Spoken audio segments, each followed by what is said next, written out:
Você treina por potência no ciclismo? Sabe o que é potência e como são divididas as zonas por potência? Vamos conversar então sobre potência e eu vou tentar esclarecer um pouco as suas dúvidas nesse vídeo. Fala galera do Nada Pedala e Corre, muitos de vocês certamente já conhecem ou ouviram falar sobre potência, sobre treinar por potência ou até mesmo já usam ou tem algum amigo que treina e compete usando um medidor de potência. O grande problema é que muita gente não faz ideia de como usar essa ferramenta e acaba tendo na bike apenas mais um brinquedo caro. Treinar e competir usando potência não vai tornar você um atleta de ponta da noite para o dia e talvez isso nunca aconteça, mas certamente vai ajudar você a alcançar o seu melhor desempenho nos treinos e competições. Os medidores de potência existem há muitas décadas e seguem evoluindo muito rápido e os valores estão ficando bem acessíveis, já custaram o preço de uma bike, mas hoje você encontra por um pouco mais de R$3.000 alguns modelos com baixa margem de erros.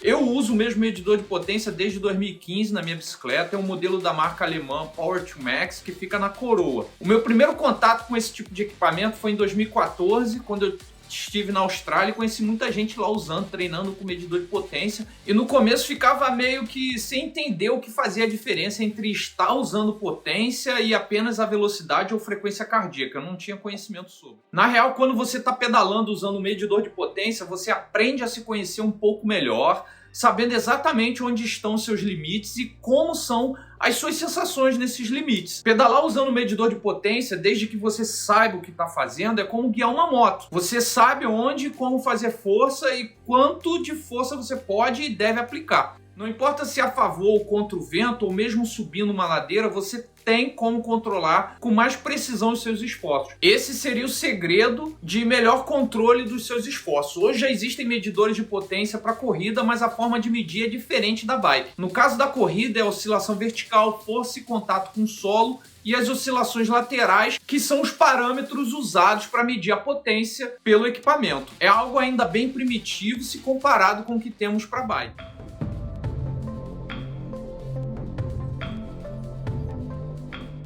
Para falarmos de potência, é preciso saber primeiro o que é potência. Potência na física é uma grandeza que determina a quantidade de energia produzida por uma fonte a cada unidade de tempo. É a quantidade de energia utilizada para produzir um trabalho e é expressa em watts. O medidor de potência mede a potência que você gera enquanto está pedalando. Então, basicamente, a potência é uma medida de intensidade ou esforço. Portanto, quanto mais força você aplicar no pedal e mais rápido girar, mais watts você vai produzir e mais rápido você vai.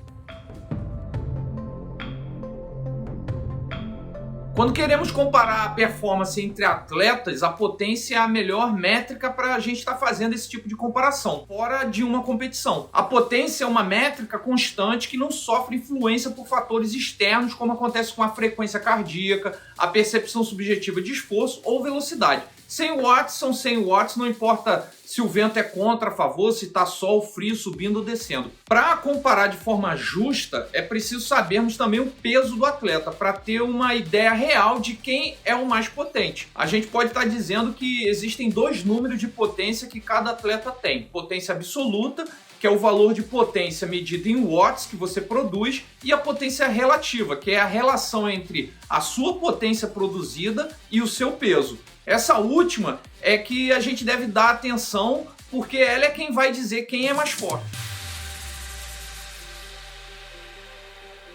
Imagina um atleta pesando 100 kg com 400 watts e um outro atleta pesando 60 kg com os mesmos 400. Ambos possuem a mesma potência absoluta, porém o atleta de 60 kg é muito mais forte, porque ele tem uma potência relativa muito maior. A relação da potência gerada pelo primeiro atleta dividida pelo seu peso é de 4 watts, enquanto o segundo atleta fica em incríveis 6,6 watts. Só para vocês terem ideia, o primeiro atleta é certamente um amigo de vocês com quem vocês estão pedalando e treinando, e o segundo é um competidor do Tour de France. A potência relativa mais alta também vai mostrar qual atleta deve ter uma melhor performance em subida, mesmo que tenha uma potência absoluta menor. Então, exemplificando, ficaria dessa forma: um atleta de 100 kg com 400 watts de potência e 4 watts de potência relativa, e o atleta de 60 com 280 e 4,6 de potência relativa. O segundo atleta vai subir mais rápido que o primeiro, porém no plano, o primeiro pode chegar junto ou até na frente por uma questão de aerodinâmica ou, inclusive, por causa da potência absoluta dele ser maior.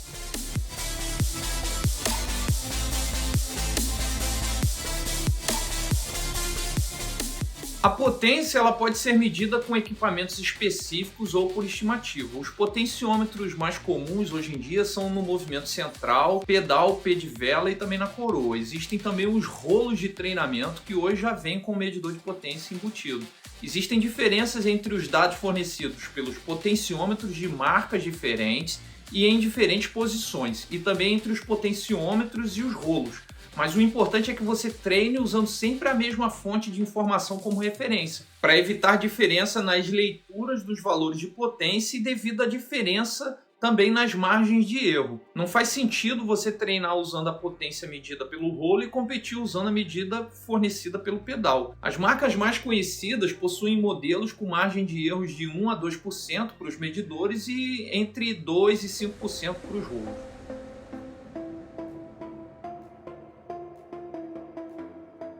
Para muita gente isso é um número mágico, mas não é bem assim que funciona. O FTP é o seu limite funcional de potência. Mas na real é mais um número que vamos usar de referência para definir as zonas de treinamento e também para definirmos, por exemplo, os ritmos que a gente vai estar usando nas provas de ciclismo, no caso do triatlon, controlarmos nossos esforços durante a etapa do ciclismo e a gente tem energia para correr depois.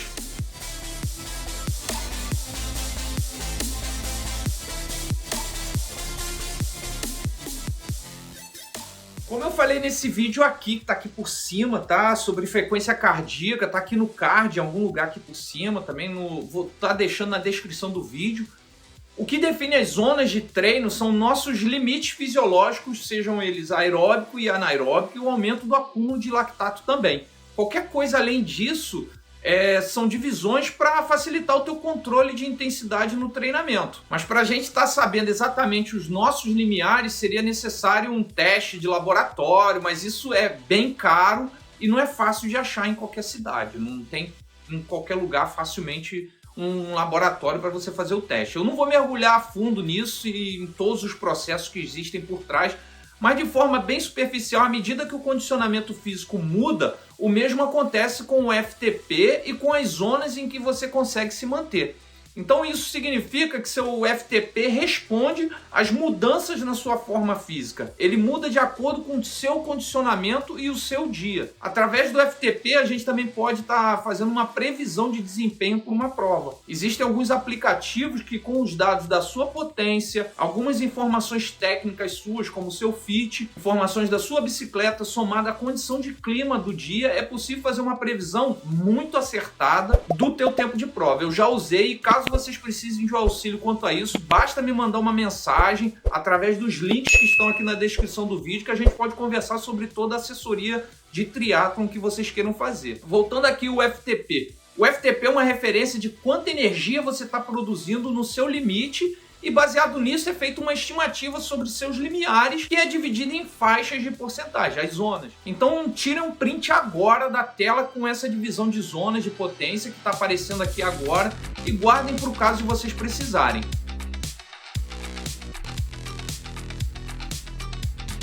Essas são as zonas clássicas e atendem às necessidades de treinamento da maioria de todos nós. O que temos como 100% do FTP fica ali pela zona 4 e é por isso que a zona 4 é normalmente chamada de limiar de lactato. Existem diversos modelos ou padrões de divisão de zonas.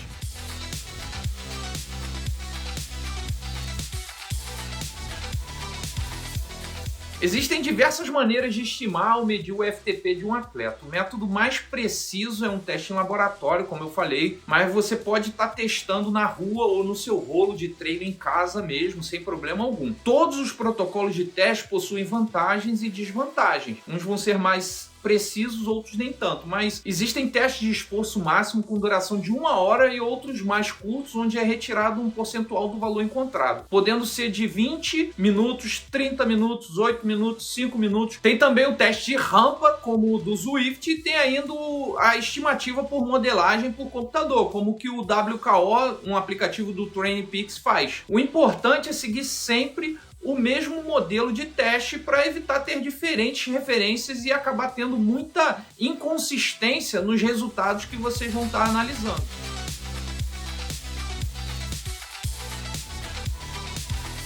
Os testes podem ser feitos na rua, mas, por exemplo, o teste de 20 minutos no máximo, você precisaria de uma longa estrada, sem cruzamentos e sem grande variação de elevação para conseguir pedalar no teu máximo por 20 minutos. E isso é bem difícil, não é fácil achar uma retona aí de 40 km. Eu prefiro fazer o teste no rolo, mesmo sabendo que podem existir diferença entre os dados obtidos indoor e outdoor, mas é possível ir ajustando esses dados com uma boa observação dos resultados e das respostas durante os treinos. E com o auxílio de um treinador, caso você tenha, ele vai poder estar te auxiliando com relação a isso. Hoje em dia, com os modelos mais modernos de rolo, essa diferença entre indoor e outdoor é bem menor. Eu gosto muito de usar como referência o teste de rampa do Zwift. Ele atende relativamente bem às nossas necessidades, é simples e rápido da gente estar fazendo e tem a vantagem de não ser tão exaustivo como os testes de esforços contínuos, de duração mais longa. A tua recuperação vai ser mais rápida e psicologicamente ele também é menos punitivo. Você deve testar quando estiver se sentindo bem e pronto para um desafio. Você não pode estar cansado para fazer o teste ou desanimado, desinteressado. O teste pode ser feito no início da temporada, depois das férias, ou em uma semana de recuperação, caso você queira fazer o teste durante o seu ciclo para uma avaliação do treinamento, para saber como é que você está se desenvolvendo. Se você estiver achando o treino fácil, em zonas que deveriam ser muito difíceis, é hora de testar novamente, não tem jeito. Existem pessoas que preferem testar a cada 2 meses de treinamento, mas isso não é uma regra fixa e eu particularmente prefiro usar a percepção do atleta em relação a quanto desafiante está o treino, como uma medida de quando testar. Então o treino começou a ficar fácil, a gente vai e faz um teste. Mais importante que a frequência que você testa é manter atenção às correlações da frequência cardíaca, percepção de esforço e a potência gerada. Se a percepção ou o batimento sobem muito ou caem, é sinal que a gente tem que reavaliar o que estava sendo feito.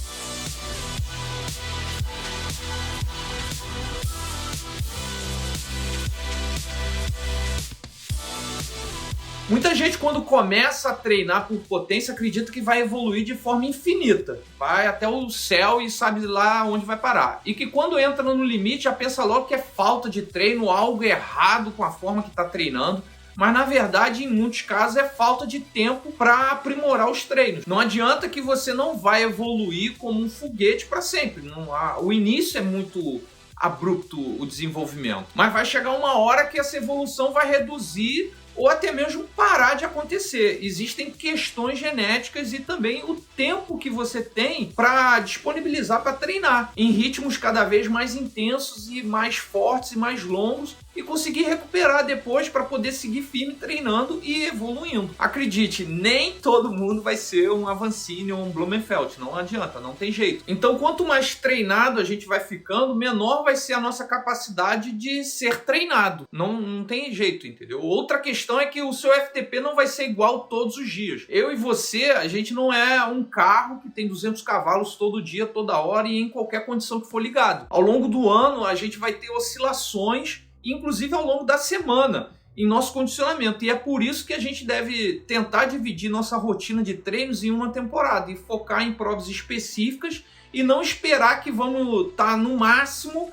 todo o tempo, o ano todo. Essa é uma forma que eu penso, que eu acho que é mais saudável de olhar para o treinamento e evitar excessos que, no final das contas, vai te levar a lesões e frustrações desnecessárias. Adivinhar o FTP com base na percepção de esforço não é uma forma precisa de medir o teu limiar, mas pode fazer muito sentido em certas situações, como o retorno de um tempo sem atividade, ou mesmo quando a gente está iniciando um programa de treino do zero, uma pessoa iniciante, mas quer já ter uma estrutura mínima ali de treino. Se você está treinando por zona de potência, não pode misturar com zona de frequência cardíaca e vice-versa. Não vai funcionar a correlação. Quando você está treinando por potência, a frequência cardíaca ela vai servir muito bem como referência do seu condicionamento físico ou como o seu corpo está lidando com as condições que estão mudando durante os seus treinos ou prova, como desidratação, uma elevação abrupta da temperatura, tudo isso vai influenciar na frequência. A frequência cardíaca ela é mais variável do que a potência. Então, se você conhece suas reações fisiológicas, vai saber se controlar em qualquer condição de prova. Daí a importância de analisar os dados de frequência cardíaca após os treinos e provas que você fizer por potência. Você vai poder ver como seu corpo está lidando com as intensidades ao longo do tempo e poder ajustar seu treinamento para superar as suas limitações e diminuir as suas fraquezas.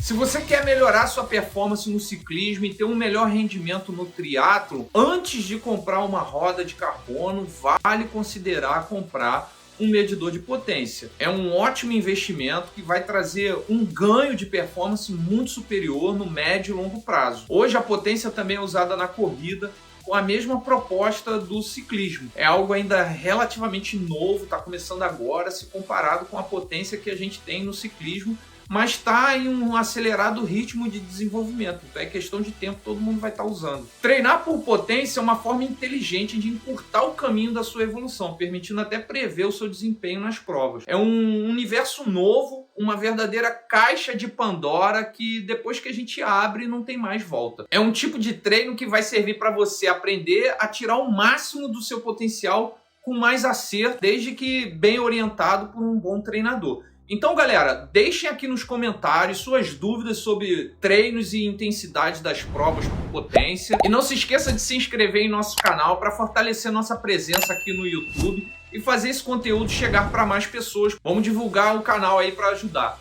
Forte abraço e valeu!